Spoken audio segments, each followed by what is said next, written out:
Daily. Taste the Daily. Rangareddy జిల్లా Shamshabad zone Badanpet సర్కిల్లో BJP ఆందోళనకు దిగింది. ముఖ్యమంత్రి రేవంత్ రెడ్డి దిష్టిబొమ్మను దహనం చేసింది. సఫిల్గూడలో కట్టమైసమ్మ గుడి ప్రాంగణంలో ఓ ముస్లిం యువకుడు మల విసర్జన ఘటనను ఖండిస్తూ బడన్పేట కార్పొరేషన్ కార్యాలయం ఎదుట ఆందోళన చేపట్టారు. కాంగ్రెస్ పాలనలో హిందువులకు, హిందూ దేవాలయాలకు రక్షణ లేకుండా పోయిందని ఆవేదన వ్యక్తం చేశారు. ఇలాంటి ఘటనలపై సీఎం వెంటనే స్పందించి బాధ్యులను కఠినంగా శిక్షించాలని డిమాండ్ చేశారు.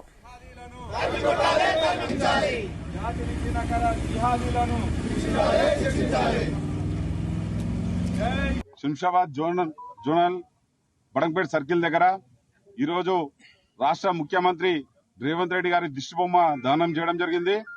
ఈ దిష్టిబొమ్మ దహనం చేయడానికి ముఖ్య కారణం ఏదైతే ముస్లిం వర్గం సంబంధించినటువంటి కొంతమంది వ్యక్తులు మతిస్థిమితము లేదని ఒక కాడు పెట్టుకుని ఈ రోజు హిందూ దేవాలయాల మీద దాడి జరుపుతున్నారు.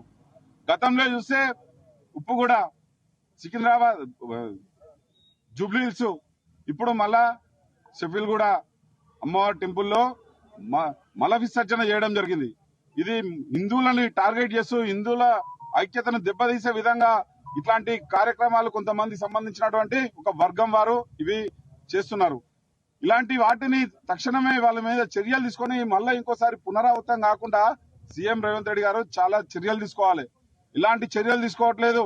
వీళ్ళందరినీ పెంచి పోషిస్తున్నాడు. ఇది ఎక్కడో కాదు, మన బడంపేట ఈ రోజు దిష్టిబొమ్మను తగలబెట్టడమే కాదు, మీరు ఇలాంటి చర్యలు తీసుకోకపోతే, వీళ్ళ మీద కఠినమైన చర్యలు తీసుకోకపోతే ప్రతి ఒక్క హిందూ రోడ్ ఎక్కుతాడు. ఈ రోజు బడంపేట సర్కిల్లో దిష్టిబొమ్మ తగలబెట్టినాం. రేపు పొద్దుగాల అసెంబ్లీకి రావడానికి వెనుకాడగరు హిందూ సమాజం. తస్మా జాగ్రత్త అని చెప్పి హెచ్చరిస్తున్నాము. తక్షణమే వాళ్ళ మీద చర్యలు తీసుకోండి.